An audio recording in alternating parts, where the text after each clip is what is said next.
Okay, thank you so much, Maggie, and welcome everybody. I'm happy that you're able to join us, and I'm very happy to be here. So my name is Julia Hoagland, and I, as Maggie mentioned, am in the residential real estate market in Manhattan. I own my own firm, which is called JH Advisors, which is technically the way that all brokers work. And we license the platform of a large brokerage in the city called Compass.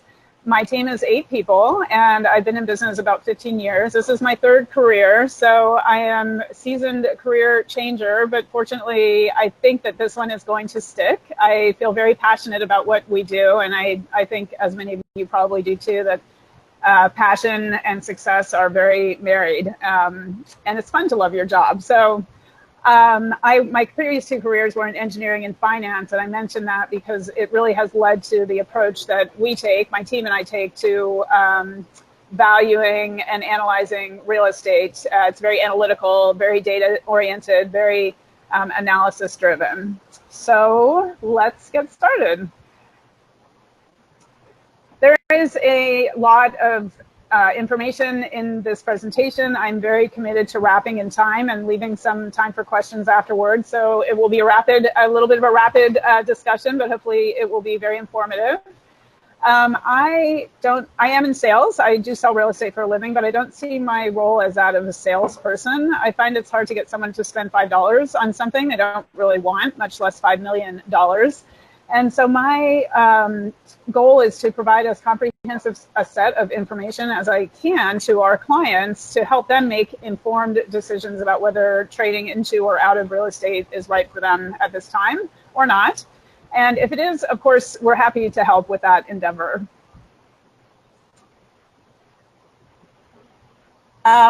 What I would like to mention just before we get started is that, I realize I don't know exactly where everyone is coming from in terms of your own industries, but I think a lot of the precepts that I'm going to go over here can be applied to many different markets. I'll focus on real estate because that's my expertise, but if you're in other markets in terms of assets or debts, I think that a lot of this can be transitional. So I'm hoping that you'll be able to have insights into your own markets as well as mine.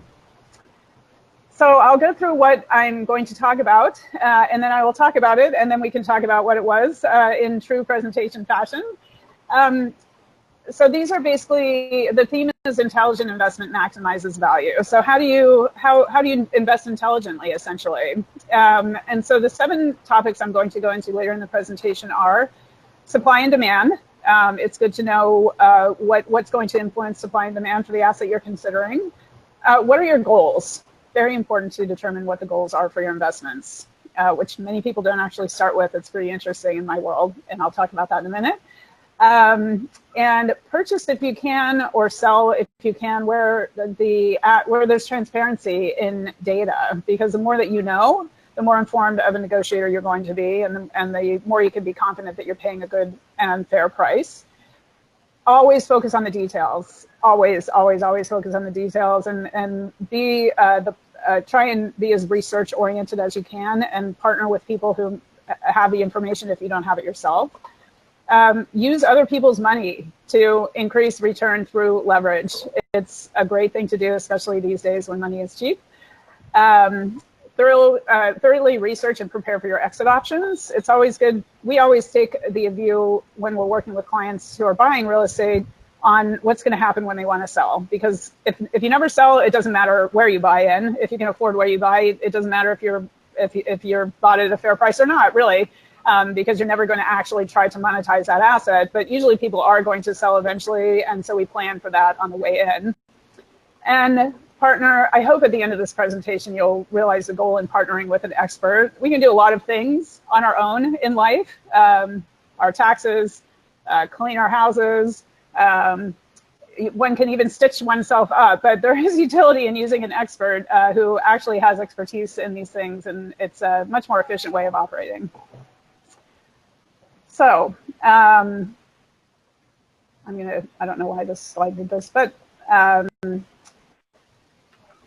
one of my favorite investors, as probably yours too, is Warren Buffett. And one of Warren Buffett's favorite sayings is he is greedy when others are fearful, and he's fearful when others are greedy.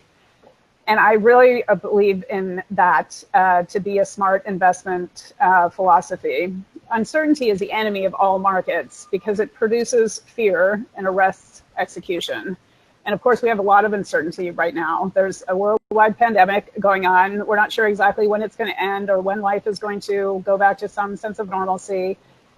We have a recession that we don't know if it's going to last for a long time. We're not sure which industries are going to be affected over the long term versus bounce back quickly.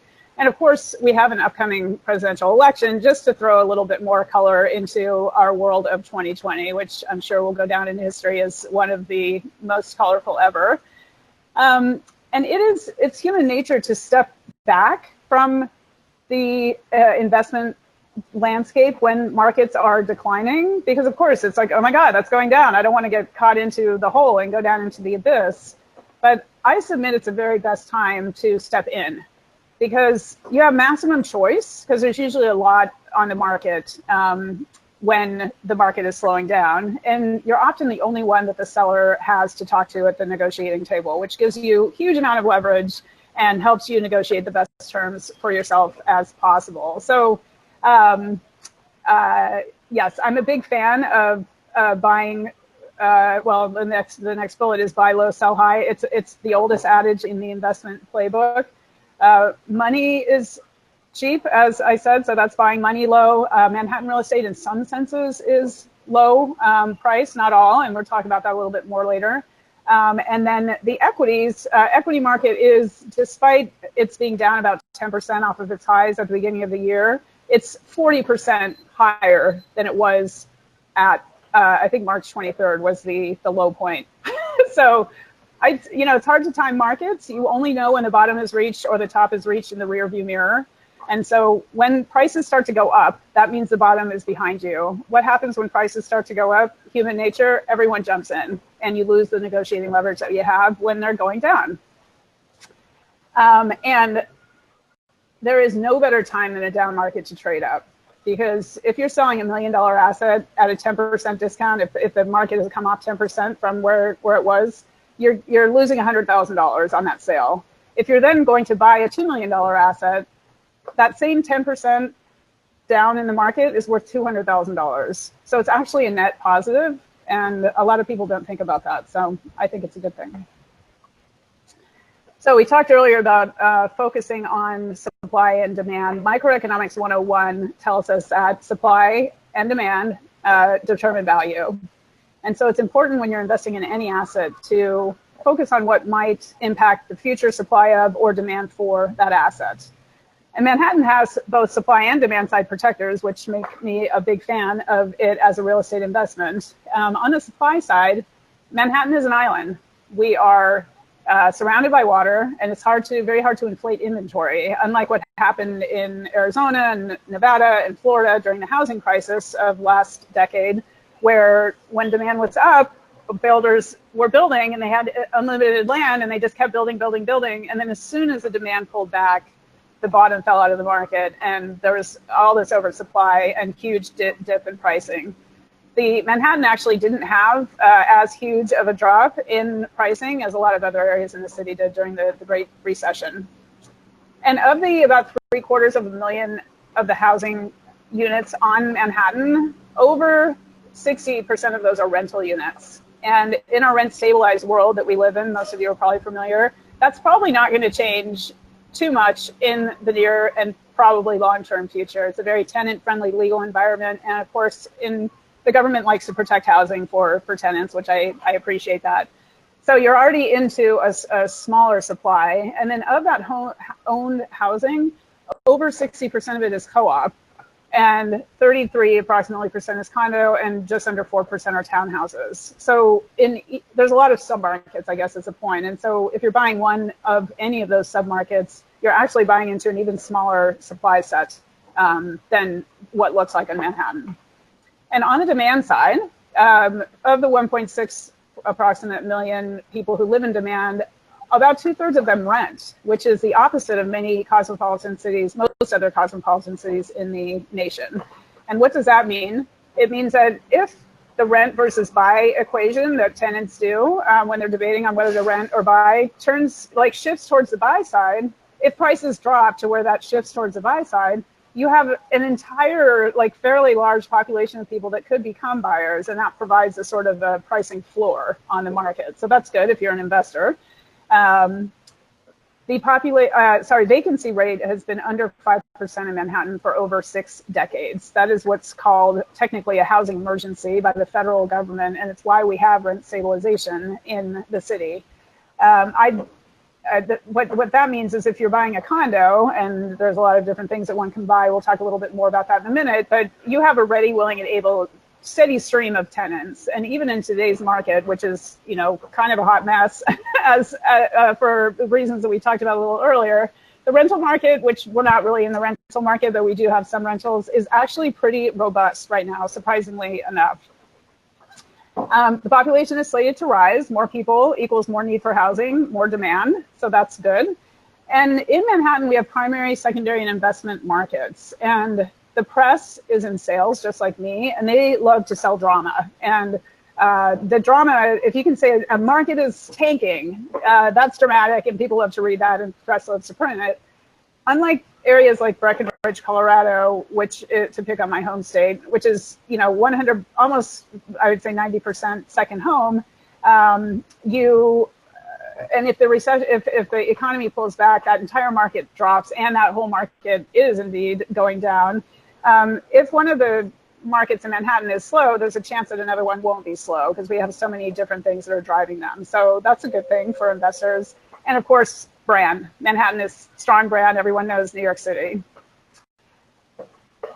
So determining priorities. The very first question I ask investors and we'll talk about the condo market first, and then we'll talk about co-ops in a second. The very first question I ask is, what's your priority? And I generally always get the answers. I want high yield, I want maximum appreciation, and I want maximum liquidity. I want to be able to sell whenever I want to sell.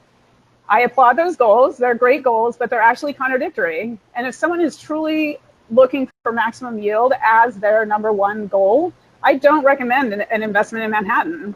I think that I'll refer you to someone in Kansas City, Missouri, or somewhere in the middle of America, which has 6 to 8% yields instead of our 2 to 3%.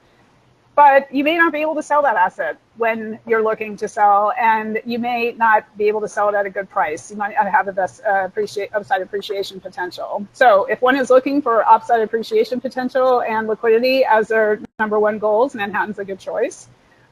And co-ops are assets that you can see the average price of a co-op is less than half the average price of a secondary market condo, and over 3 times less than, or 1/3 the price of a new development condo.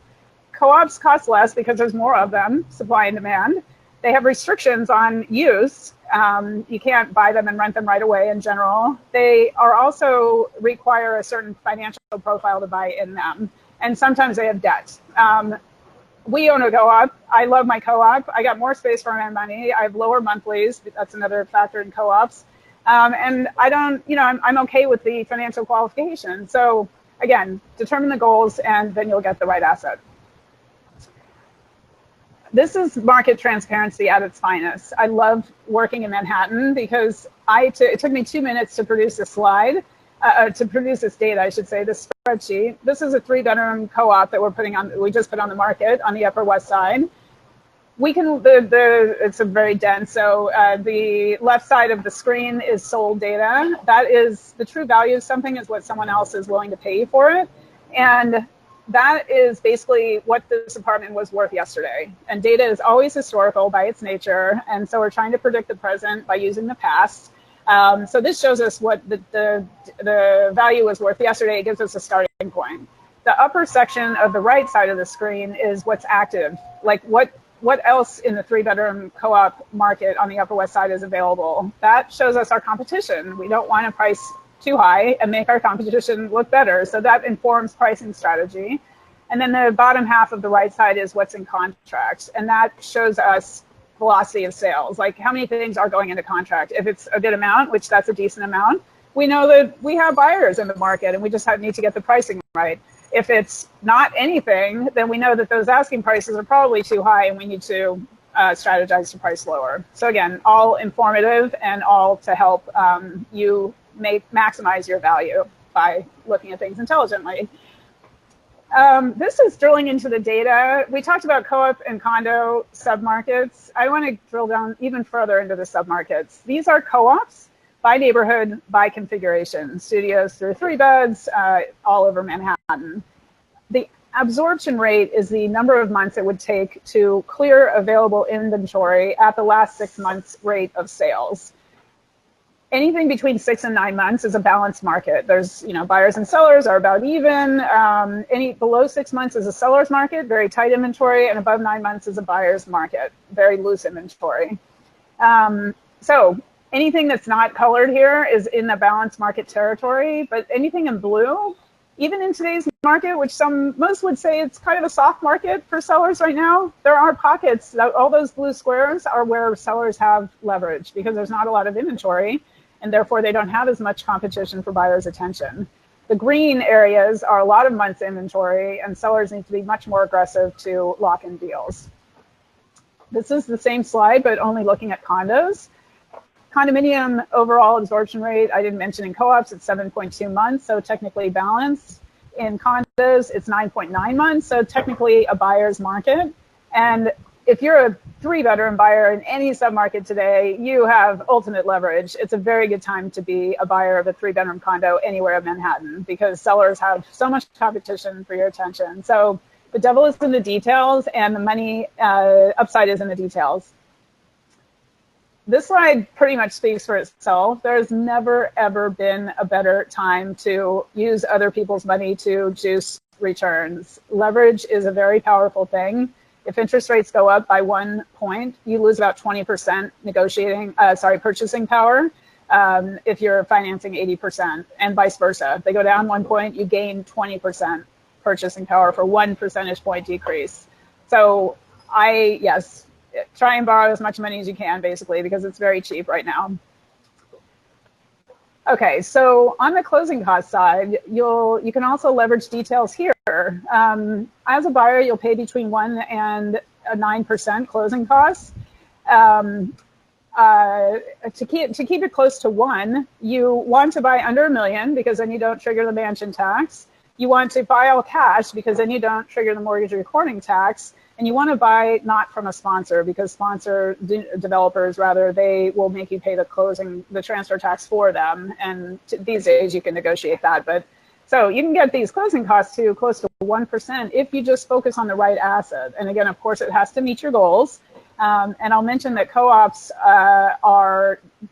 you're buying shares. You're not actually buying real property when you buy a co-op.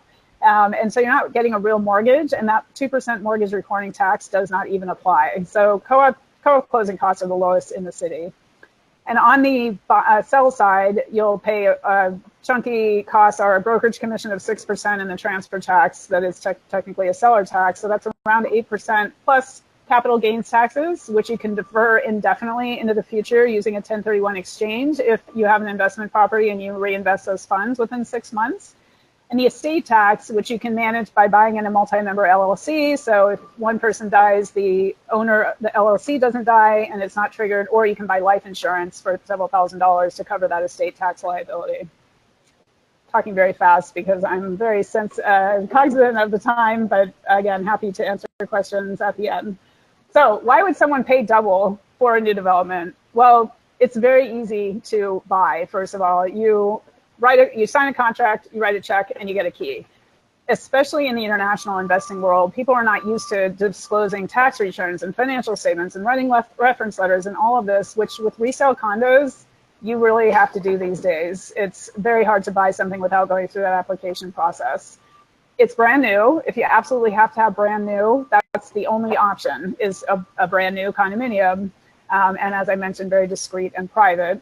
On the resale side, I happen to think pre-war condos are the best investments in the city because they have lower monthlies by virtue of the convoluted tax system that we exist in New York, which is a whole other presentation.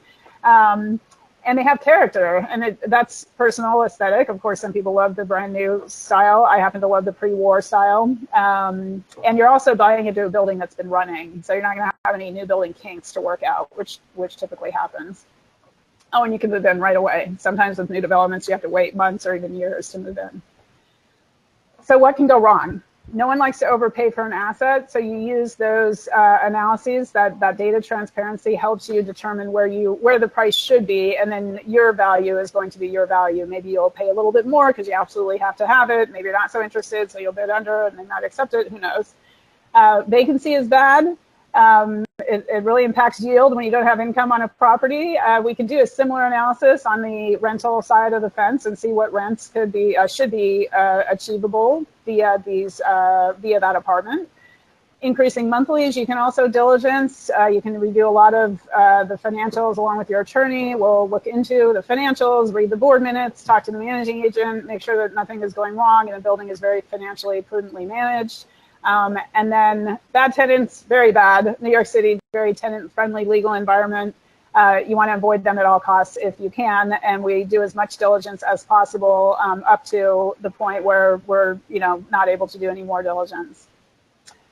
So why would you use someone like me in this process? I will say there's a lot of things that we do that you can, again, do by yourself to a certain extent, but virtually every seller in Manhattan is represented by a broker. They have their interests in mind as a sell side. It behooves you on the buy side to have someone looking out for your own interests who is an expert in the market and knows which questions to ask and knows how to read between the lines. And the commission is agreed to between the seller and the broker before the property is even listed. And so it's not paid for by by you as a buyer, it's paid for by the seller.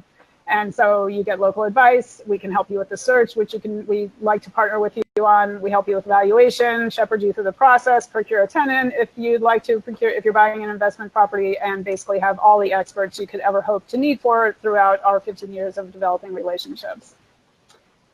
I am bullish on Manhattan. My money is where my mouth is. I own a property here, and I'm very happy to be invested here. This slide just shows the volatility of the S&P 500, the red line, versus the Manhattan real estate prices back to 1980.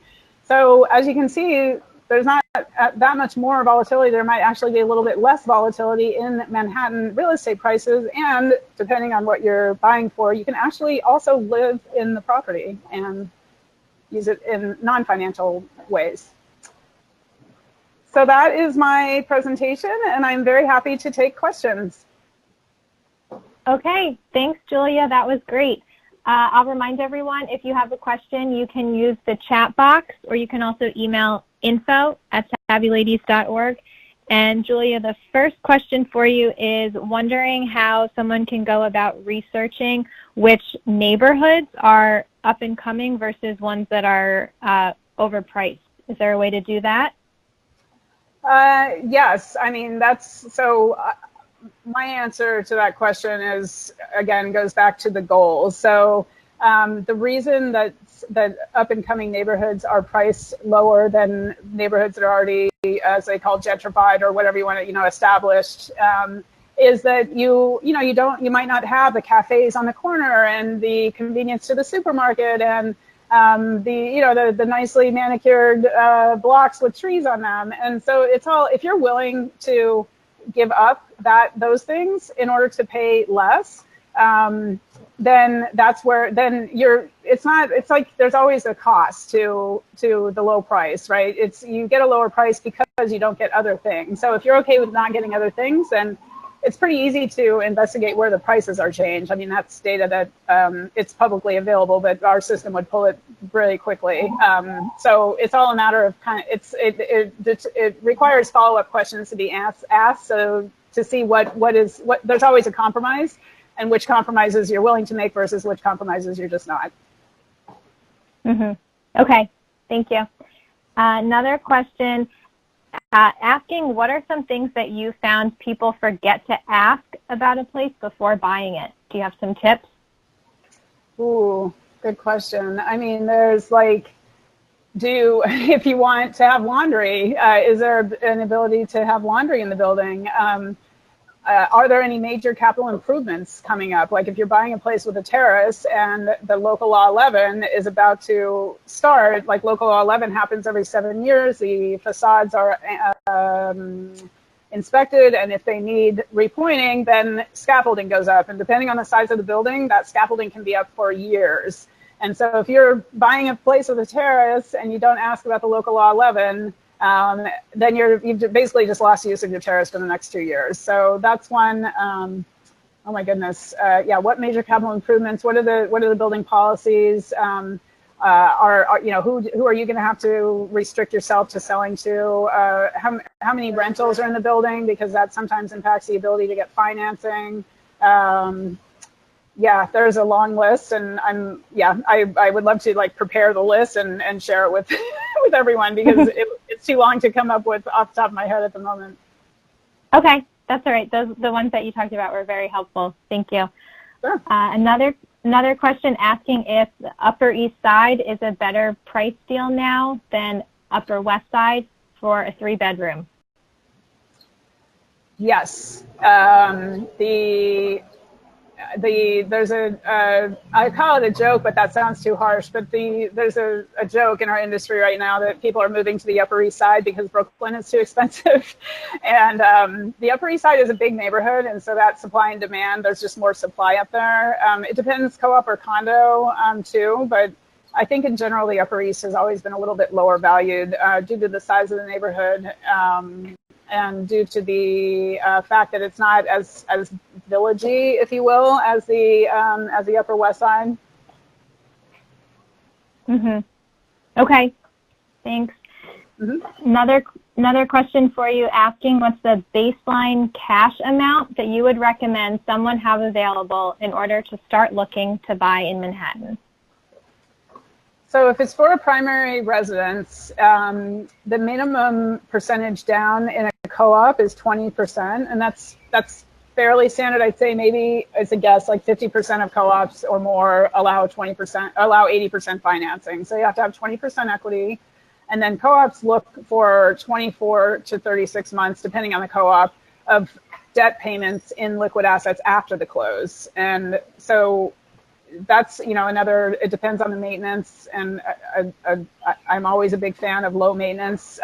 7 days a week, I'd pay slightly more for an apartment that has lower monthlies than the other way around, because monthlies tend only to go up, and you can always pay off your mortgage. So you're looking at, it all depends on the price point, but if you're buying a $500,000 studio, that's $100,000 down payment plus, another probably around $40,000, $50,000 in liquid assets to make you attractive to the board. Okay, thanks. I think this is the last question, Julia, which is asking if you need to know how long you plan on living in a place to buy to then determine if it makes sense to buy in Manhattan. Other real estate markets are pretty different from Manhattan, and you might own a few houses over your lifetime, whereas Manhattan might be a little different. So you want me to repeat that? No, I think I got it. Okay. The average the average hold time in Manhattan is 5 to 6 years, and the average hold time around the country is 6 to 7 years. So it's a little bit shorter of a time period here, usually because people are making a stretch to get into their first apartment, and it's usually not big enough to grow into, and so they move more often. I don't recommend, if you don't have at least a 5-year time horizon, I don't think it makes sense to buy. It's just, you don't have enough time to, enjoy the apartment and get the non-financial value out of real estate, work through your closing costs, hopefully have a chance for the market to potentially have some upside, which is never guaranteed. So again, you want enough time to enjoy the apartment so that at least you feel like you got some value out of it. So yeah, 5-year minimum time horizon is what I recommend. Okay, great, thank you. Sure. Julia, I wanted to let you know in the chat there's a comment, man, you really know your stuff. Thanks for bracing this discussion. Thank you. That's a nice compliment. I appreciate it. And yes, I can support that as well. This was a lot of information. Thank you so much, Julia, for taking the time to go through it with us today, and thanks for answering our questions as well. Julia has her contact information here on this slide, which we will be sharing as well in a follow-up email if you want to reach out to Julia So I want to thank everyone for joining us today and asking questions. And thank you so much, Julia. It was a lot of really, really great information. My pleasure. Please feel free to reach out with any questions I'm happy to address offline. Okay, great. Thank you. Thanks, everybody. Have a good day. Stay safe. Bye-bye.